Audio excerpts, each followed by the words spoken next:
ದೇವರ ಕೋಪ. ಪ್ರಕಟಣೆ ಗ್ರಂಥ 6ನೇ ಅಧ್ಯಾಯ 17ನೇ ವಚನ.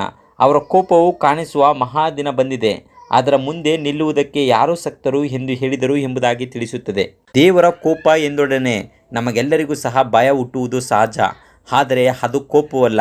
ದೇವರ ಕೋಪವೆಂದರೆ ಅದು ಪಾಪಕ್ಕೆ ದೇವರು ತೋರಿಸುವ ಭಯಾನಕ ಪ್ರತಿಕ್ರಿಯೆಯಾಗಿದೆ. ಆದರೆ ಪಾಪದಿಂದ ನಾವು ನೋವು, ಹತಾಶೆ, ಒಬ್ಬರಿಗೊಬ್ಬರನ್ನ ನೋವುಂಟು ಮಾಡುವುದು, ಸಂಕಟ, ಕಳ್ಳತನ ಮತ್ತು ದರೋಡೆ, ಮೋಸ ಮುಂತಾದವುಗಳನ್ನು ಪಾಪ ಪ್ರತಿನಿತ್ಯ ಉಂಟು ಮಾಡುವುದನ್ನು ನೋಡುವವರಾಗಿದ್ದೇವೆ. ಅದನ್ನೇ ಯಾಕೋಬ 1ನೇ ಅಧ್ಯಾಯ 15ನೇ ವಚನದಲ್ಲಿ ಈ ರೀತಿಯಾಗಿ ತಿಳಿಸುವವನಾಗಿದ್ದಾನೆ. ಆಮೇಲೆ ಆಸೆಯು ಬಸುರಾಗಿ ಪಾಪವನ್ನು ಹೆರುತ್ತದೆ, ಪಾಪವು ತುಂಬ ಬೆಳೆದು ಮರಣವನ್ನು ಹೆಡೆಯುತ್ತದೆ ಎಂಬುದಾಗಿ ತಿಳಿಸುವವನಾಗಿದ್ದಾನೆ. ಇಂತಹ ಪಾಪವನ್ನೇ ದೇವರು ದ್ವೇಷಿಸುವವನಾಗಿದ್ದಾನೆ. ಹೀಗೆ ತಾನು ದ್ವೇಷಿಸುವ ಈ ಪಾಪವನ್ನು ಸಾವಿರಾರು ವರ್ಷಗಳಿಂದ ದೇವರು ಸಹಿಸಿಕೊಂಡಿದ್ದಾನೆ. ಈ ಪಾಪವನ್ನು ದೇವರು ಒಂದೇ ಕ್ಷಣದಲ್ಲಿ ನಾಶ ಮಾಡಬಹುದಾಗಿತ್ತು, ಆದರೆ ದೇವರು ಹಾಗೆ ಮಾಡಲಿಲ್ಲ. ಯಾಕೆಂದರೆ ಆತನು ನಮ್ಮನ್ನು ಪ್ರೀತಿಸುವವನಾಗಿದ್ದಾನೆ. ಆದ್ದರಿಂದಲೇ ನಾವು ಪಾಪದಿಂದ ನಾಶವಾಗಬಾರದೆಂಬುದಾಗಿ ಆತನು ತನ್ನ ಮಕ್ಕಳನ್ನು ಎಷ್ಟು ಪ್ರೀತಿಸುವವನಾಗಿದ್ದಾನೆ ಎಂದರೆ, ನಾವು ಆತನಿಗೆ ಎಷ್ಟು ಪ್ರಾಮುಖ್ಯರು ಎಂದರೆ, ಆತನು ಪರಲೋಕದ ವೈಭವವನ್ನು ಬಿಟ್ಟು ಮನುಷ್ಯನಾಗಿ ನಮಗೋಸ್ಕರ ದೇವರು ಪಾಪಜ್ಞಾನವಿಲ್ಲದ ಆತನು ಪಾಪ ಸ್ವರೂಪಿಯಾಗ ಮಾಡಿದನು ಎಂದು ತಿಳಿಸುತ್ತದೆ. ನಮ್ಮನ್ನು ರಕ್ಷಿಸಲು ಆತನು ಅನೇಕ ಅಪಹಾಸ್ಯ, ತಿರಸ್ಕಾರಕ್ಕೆ ಒಳಗಾದನು. ಹೀಗೆ ದೇವರ ಕೋಪದ ಬಗ್ಗೆ ಹಳೆಯ ಒಡಂಬಡಿಕೆಯಲ್ಲಿ ಮಲಾಕಿ ಪುಸ್ತಕ 3ನೇ ಅಧ್ಯಾಯ 2ನೇ ವಚನದಲ್ಲಿ ಈ ರೀತಿಯಾಗಿ ತಿಳಿಸುವವನಾಗಿದ್ದಾನೆ. ಆತನು ಬರುವ ದಿನವನ್ನು ಯಾರು ತಾಳರು, ಆತನು ಕಾಣಿಸಿಕೊಳ್ಳುವಾಗ ಯಾರು ನಿಂತರು.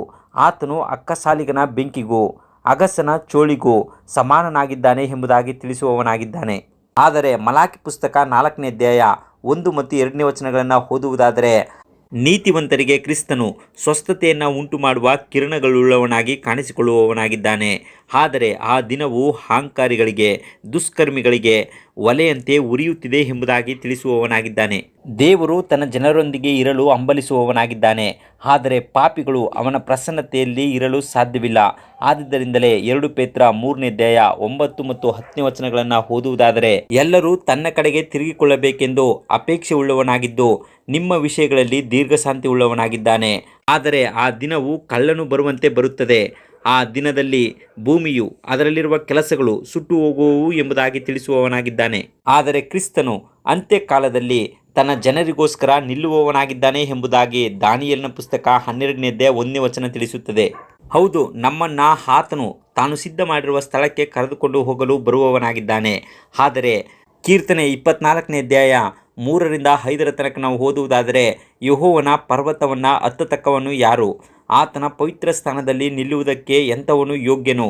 ಯಾವನು ಅಯೋಗ್ಯ ಕಾರ್ಯಗಳಲ್ಲಿ ಮನಸ್ಸಿಡದೆ, ಮೋಸ ಪ್ರಮಾಣ ಮಾಡದೆ, ಶುದ್ಧ ಹಸ್ತವು ನಿರ್ಮಲ ಮನಸ್ಸು ಉಳ್ಳವನಾಗಿದ್ದಾನೋ ಅವನೇ ಯೆಹೋವನಿಂದ ಶುಭವನ್ನು ಹೊಂದುವನು, ತನ್ನ ರಕ್ಷಕನಾದ ದೇವರಿಂದ ನೀತಿ ಫಲವನ್ನು ಪಡೆಯುವನು ಎಂಬುದಾಗಿ ತಿಳಿಸುವವನಾಗಿದ್ದಾನೆ.